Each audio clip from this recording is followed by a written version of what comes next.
ବାଲେଶ୍ୱର ଜିଲ୍ଲା ସୋର ଅନନ୍ତପୁର ରାସ୍ତାର ଦଣ୍ଡକାଳୀ ନିକଟରେ ଭାରସାମ୍ୟ ହରାଇ ଏକ ଅଟୋ ଓଲଟି ପଡ଼ିବାରୁ ଅଟୋ ଡ୍ରାଇଭରଙ୍କର ମୃତ୍ୟୁ ହେବା ସହିତ ଅଟୋରେ ଥିବା ଜଣେ ଯାତ୍ରୀ ଗୁରୁତର ଆହତ ହୋଇଛନ୍ତି।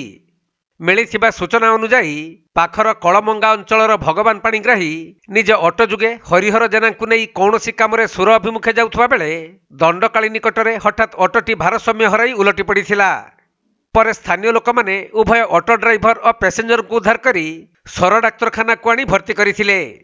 ହେଲେ ସେଠାରେ କାର୍ଯ୍ୟରତ ଡାକ୍ତର ଡ୍ରାଇଭର ଭଗବାନ ପାଣିଗ୍ରାହୀଙ୍କୁ ମୃତ ଘୋଷଣା କରିବା ସହିତ ଅଟୋରେ ଥିବା ଯାତ୍ରୀ ହରିହରଙ୍କର ଅବସ୍ଥା ଅତି ଗୁରୁତର ଥିବାରୁ ତାଙ୍କୁ ବାଲେଶ୍ୱର ମୁଖ୍ୟ ଚିକିତ୍ସାଳୟକୁ ସ୍ଥାନାନ୍ତରିତ କରିଥିବା ଜଣାପଡ଼ିଛି।